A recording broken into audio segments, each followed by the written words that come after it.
Welcome to the Automotive Tide. I'm Andrew Charbonnet, where we talk about the ebb and flow of what's going on in the automotive industry. In my earlier video from today, I told you that I was going to be bringing you some breaking news. And boy, do I have some breaking news. In talking with my insider, Panama, that's right, his name is Panama, okay? I'm going to be discussing with you in an economy where the middle class is getting crushed, how you, as a consumer, can maximize your discounts and not have to do a thing that the dealership says, okay? But before we get into the big kahuna, which is what I like to call it, kind of like the Automotive Tide, I'm going to explain to you the box of five, okay? This is, as a consumer, be reasonable. Think about it before you go into the dealership. Do your homework. Go in there with information that you already have prepared. Do your homework. Don't go in there with Bill's idea of what your trade-in value is worth. Go in there with Kelley Blue Book, Carfax, okay? The box of five is this. If you can answer 3 of these 5 questions, the automotive dealership should take your deal every single time. Where do you live in proximity to the dealership? Which is usually the surrounding zip codes, 10, 15, 20 miles, okay? There's a benefit to that, which we can discuss in later videos, okay? Are you going to finance your car? Are you going to trade in your vehicle? Do you plan on servicing your vehicle at the dealership? And have you bought a car from the dealership before? If you can answer 3 of those 5 questions, the dealership should take your car deal every single time. Okay? There's no reason to go back and forth. Okay? I've also explained to you in previous videos how when you walk on the lot, do not, and I mean by no means, do you tell them that you have a trade-in. Don't ever do it, okay? Because now we are going to bounce in to what it is that I was talking about in my previous video, okay? This is going to have to be a little bit of role playing, okay? So here we go. You walk into the dealership, you're sitting at your house, you're talking with your wife, Betty. Betty says, hey, I want a new Toyota, or I want a new Dodge Ram. You start Googling, you're like, Betty, I don't know, where are we in our finances? Y'all come together and you realize that you can make it work, you can make it work on Betty's new car, okay? So you sit down, you start Googling. This is the inside news that the dealership does not want you to know. You know how when you go on Google, you type it in, and they got the advertised price? Let's take the Camry LE, for instance, MSRP, $31,800. Then they have on this list that says, MSRP, $31,800. If you finance with us, minus $1,500. If you have a trade-in, minus $1,500. Here's the reality. They're willing to sell you that car at that advertised price, whether you have a trade-in or whether you're going to finance with them or not. So here's my suggestion to you. When you go in to buy Betty's car, you sit down, you be reasonable, don't be a jerk, don't be a jackass. Go in there cool, go in there calm, cool, and collected. Sit down with the salesman or the sales manager, whoever you prefer to deal with. Some people prefer to deal directly with the sales manager, which is perfectly fine, and they shouldn't object to it. But sit down with them and talk to them and say, hey, this is for the people, this segment right now is for the people that have a trade-in, okay? Sit down with them. Don't mention a thing about your trade-in. And also, this is for the people paying cash. So to recap, you have a trade, you're paying cash. But there's a discount that says you only get it if you're financing and you're trading in, okay? Don't tell them that you have a trade-in, and don't tell them that you're paying cash right off the rip. Go through the deal with them because you've done your homework, you realize that that's a fair price, and then you say to them, hey, guys, I plan on paying cash for this car deal, and I also don't have a trade-in that I'm willing to trade in. Here's the reality.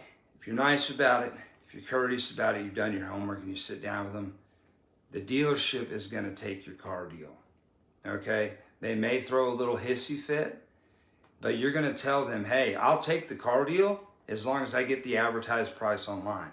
Because here's the reality. The dealership is already planning in their head that they will do that deal at that negotiated price before you even walk in the door, okay? And any dealership that doesn't take that car deal, just walk up and say, hey, that's fine. I'm going to go down to John Dinkins and I'm going to get myself the car. I may not get the full $3,000, but I may get them to come down to, instead of it being the $28,800, I might get it at $29,500. Okay? So you're going to be able to talk your way through that, all right, with the salesperson. And lo and behold, the sales manager is going to hop up and usually do the deal. But here comes the tricky part and the awesome part. After you negotiate that deal, you pull out your homework that you've done on the Kelley Blue Book on what your trade-in's worth. And you say, now that we've gotten down to these numbers, and since you've been so awesome, what kind of value do you have on my car? I got a trade-in out there that I've actually decided I want to go ahead and move forward with. They're going to most definitely get a little pissed because you just walked through the whole process, got the car deal you wanted, got the price you wanted, and now you're throwing in a trade. They're going to go out, look at your trade, do a walk around, which is a silly thing. That's how they go out and devalue your car. And we can talk about that in another video, how to avoid all of that mess, because all you got to do is do a walk around of their car, go back and forth. But let's get back on topic. So they're going to go back out there, get a trade value on yours. You come with your homework. You've got your value from Kelley Blue Book or Carfax or Auto Trader, and you know what your car is worth, okay? Because in reality, what they're trying to do when they do that, hey, here's the MSRP at $31,800, and we're going to give it to you at $28,800 if you have a trade-in and if you're financing. They're hoping to hold $1,500 on your trade. So let's say the Kelley Blue Book says that your car is worth $11,000. What they're going to try to do is give you $9,500, recoup that $1,500 that they gave to you when they sold you the car, and then with regards to financing, that other $1,500, they're trying to get you to finance with them, hold some points from the bank. And what I mean by that is, as I've said in the other videos, you should always ask for them to show you the buy rate. Show you the buy rate, okay? Because what they're also hoping to do is to add a couple of points to the actual buy rate, which then pays them for the amount financed that you have, okay? So if you're financing a $50,000 vehicle, a lot of banks at a 2-point markup will pay around 5%. So you're looking at around $2,500 in reserve. So what did they just do? They picked up $1,000 from you for financing that vehicle, okay? That's where they're getting that number from. But they're already willing to sell it at that price. So when you have a trade, when you're paying cash, don't mention it up front. Wait till you negotiate that car deal with the pre-negotiated price from the dealer that they put on the website, and make sure you get that price, because you can. They're not going to pass up business right now. The economy is struggling. We all know it. You could be Helen Keller and realize that the economy is going down. So that's why we're here to help you and to help you navigate buying a car during this season, okay? And for those of you that do plan on financing, okay, and do have a trade, here's the fun part. You still do the same thing as the people that initially went in that didn't want to trade in their vehicle and were going to pay cash. You always want to wait until the actual car deal is negotiated before you ever mention that you have a trade. I cannot emphasize that enough. Do not say that you have a trade-in. Never. Okay? Because there's no incentive for you to do that, because all they're going to do is look for ways to hold the value in that car to recoup their money. So always wait till the end. Okay? Now, let's segue into why it's important that you hold all the chips when you walk into the dealership. A, you don't walk in and be a jerk and be a smart aleck and be condescending and say, you know, this is what my car's worth, dadgum, and I'm going to get it. That's not what you do. You walk in, you're nice, you're polite, you've done your homework. They can see that you've done your homework. Look, I know it. I worked in the car industry for a long time. There's dealerships out there that are literally there to literally just screw you, just take advantage of you. But there are some great ones out there that are literally trying to help you, okay? I think the 80s and 90s kind of screwed up the car business really bad. But here's the good news. There is some dealerships out there, and all it takes is a little bit of homework. Look at the reviews. You know, I was talking with my wife the other day. We were looking at reviews of different companies. And the reviews that you should look at are the ones from the employees, not the customers. Okay, look at the ones from the employees. And when you do that, you're going to find out which dealerships actually, if they take care of their employees, you know daggone well they're going to take care of their customers, okay? And it's very important that you do that. So not all dealerships are bad, okay? They're not all bad. So if you go in there with respect, dignity, kindness, be open, do your homework. Don't go in there with some wild number for your trade after you've done the steps that I've told you to do. Don't go in there knowing that your vehicle's worth $40,000 and say that you want 60 just because of what, COVID pricing and all of that. Go in there with a reasonable amount. If you believe that, you know, if Kelley Blue Book says that your car is worth 40 and you think it's worth 42, that's reasonable. That's within the gap of saying, okay, yeah, it may be worth 42 and you may be able to get that. Okay, so here's the reality. What did I just teach you to do? This is kind of cool. So you're going to get that 28.8 before they even look at your trade-in. Once they look at your trade-in, that number could go down 2, 3, 4, 5, who knows, 5,000, 4,000. That's how you navigate a car deal in today's economy, because the dealership is already willing to sell you the car at the advertised price, okay? And they're not going to let you walk. The cars are all over the lot.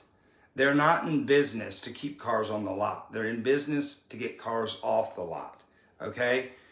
And here's a big kicker.